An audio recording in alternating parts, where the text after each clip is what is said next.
All right, we are back again with some more cruise news, with some more cruising truths. And today we have MSC. Well, they were denied entry into their own private island. And the CDC has raised the threat level on cruise travel. We're going to get into all of it right after this.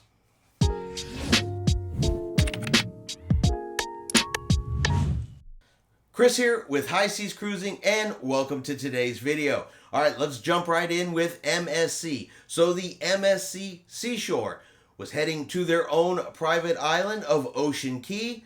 Well, they were denied entry, denied permission to dock there by the Bahamian government based on positive COVID-19 on board the cruise ship. So apparently there was several crew members and a handful of passengers that had tested positive for COVID-19. And the cruise ship was denied permission to dock. Now, they were out on a 5-day voyage. This was actually the second visit to the private island, and they had also already stopped in Nassau, Bahamas.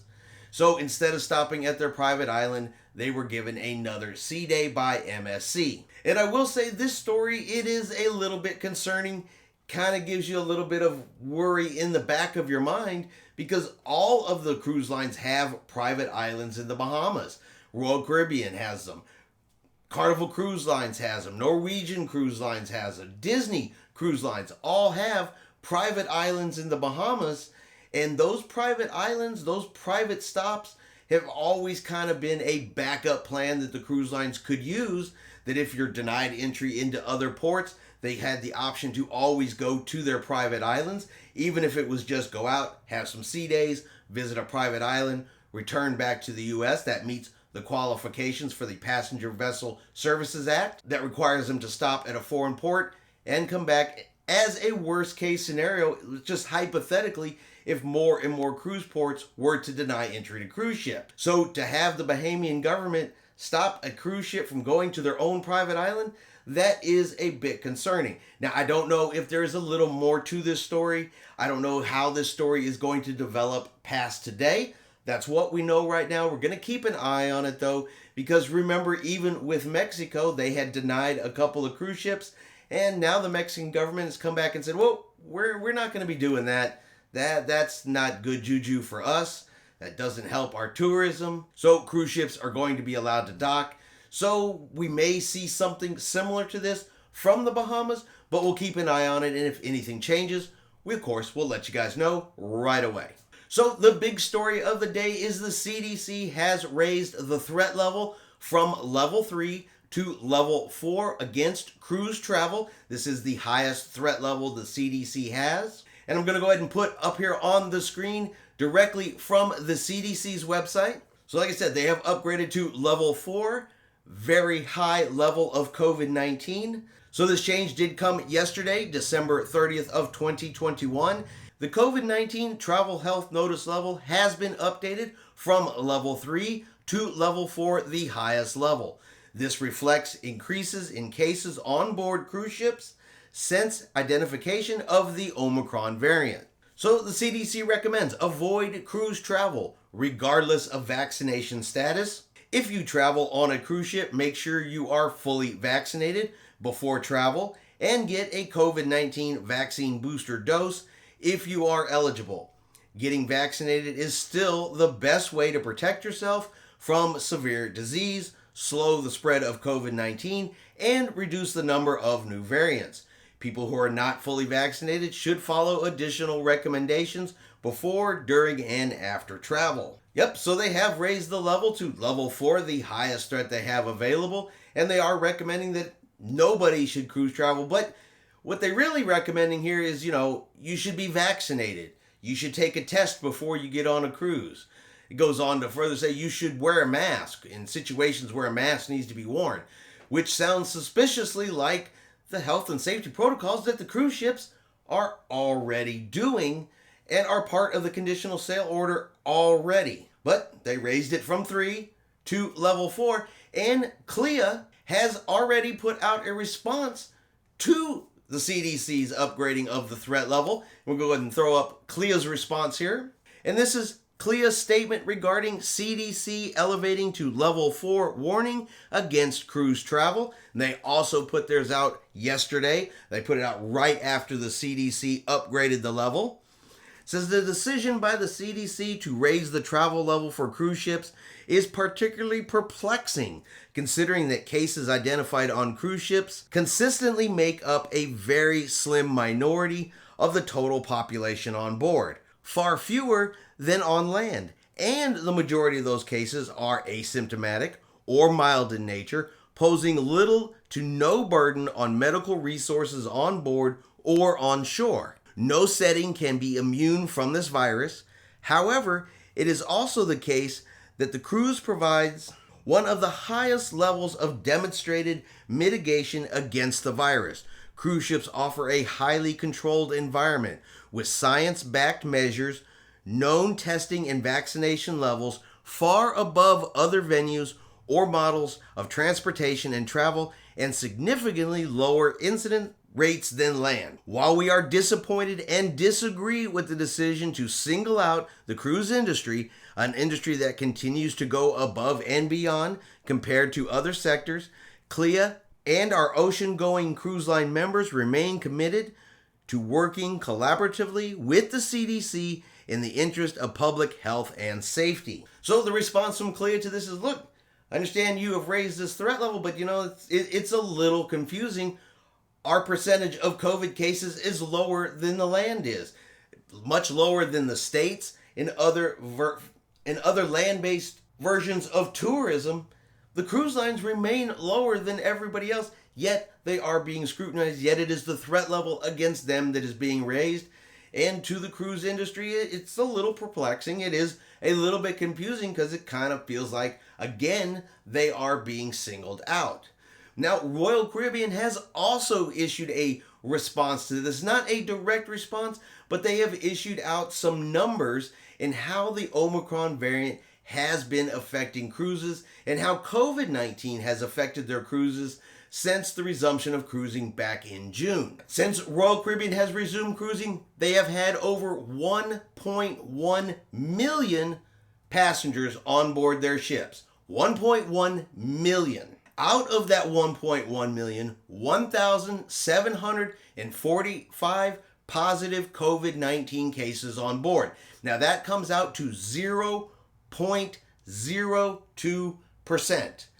0.02% of 1.1 million people have tested positive through Royal Caribbean Group. Now, of that 1,745 people, 41 of those individuals required hospitalization in the last 6 months. So there have been 41 severe cases of COVID-19 out of 1.1 million people. Now, since the introduction of the Omicron variant, and since they have started testing for that and looking for that, there have been 0 severe cases of Omicron and 0 hospitalizations from passengers on board the cruise ship resulting from their cruise, according to Royal Caribbean. So 0.02, I mean, that is a pretty low percentage. I want to say the cruise lines overall, all of the cruise lines combined, I want to say are roughly around 0.7%. So of all the cruise passengers that have sailed since the resumption of cruising back in June when the Celebrity Edge was the first cruise ship to go out, we're talking 0.7% is the overall average. Yes, there have been some spikes recently. The Omicron variant is a little more contagious. It is spreading a little quicker. It is driving some of those percentages above the 1% mark. All of that is very true, but of course, no severe cases and no reports of hospitalization yet. But overall, over 6 months, the percentage from the cruise lines is looking about 0.7%. But even if you look at it as bad as it is right now, you're still overall under 2%. Some are above 1%, some are still below 1%. So we'll just say under 2% to put it at the highest end it possibly could be. Yet they're going to raise the threat level on cruising. Yet you're going to have senators like Senator Blumenthal who say cruise ships should be docked. Cruise lines should take a pause. Cruise lines are the petri dishes of the sea because of the rise in COVID cases on board. Well, I'm a little curious. If you guys don't know, probably do or don't, either way, Senator Blumenthal, he is a senator from the great state of Connecticut. So let's take a quick look here, and I'm going to throw this here up on the screen, and this is from the governor of Connecticut, and this is from today. So today's COVID-19 update in Connecticut: 37,891 tests were administered, 7,704 cases came back positive, with a positivity rate of 20.33%. And that's the number I want to show. That's the number I want everybody to take a look at. So we are talking cruise lines that are around the 1% mark. They are petri dishes. 1% mark. They should be docked. 1% mark. Cruising should take a pause. The state of Connecticut, from the very senator who ran his mouth and said that, has a rate of 20.33%. Look at yourself before you're looking at the cruise lines.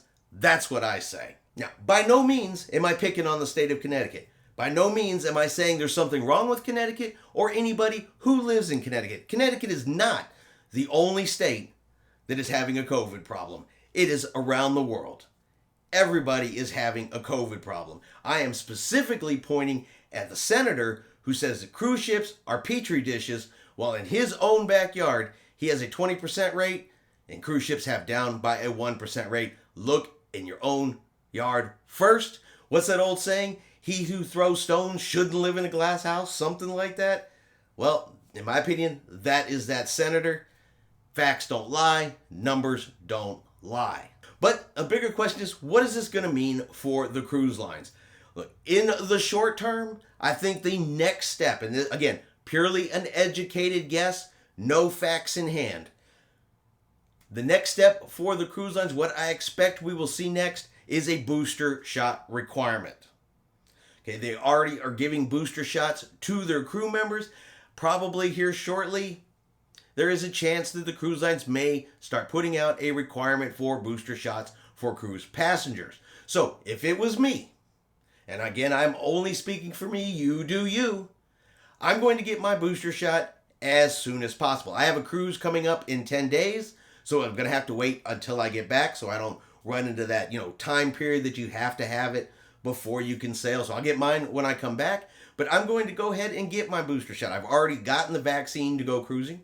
I'm going to go ahead and get the booster shot. That way it's done. It's out of the way. If it becomes a requirement, I'm ready to go. They can come out and say, oh, booster shots are required. I can be like, yay, I'm already there. If you want to do the same thing, that way you are prepared if that occurs. Again, that's completely up to you. But I do think that is probably the next step the cruise lines are going to take in order to combat the Omicron variant and to probably combat a little bit of the negativity that, of course, is coming from our news media. Another way to say, look, this is another step that we are taking to protect the health and safety of our crew, our passengers, and the places that we visit. But y'all let me know in the comments below, what do y'all think? What do you think the cruise lines may do next when it comes to health and safety protocols? That way they can continue cruising and we can continue boarding those ships and enjoying our vacations. Let me know below what you guys think. All right, I hope you have enjoyed today's video. If you have, do me a favor, smash that like button. Have yourself a great day. And like always, we will see you out on the high seas.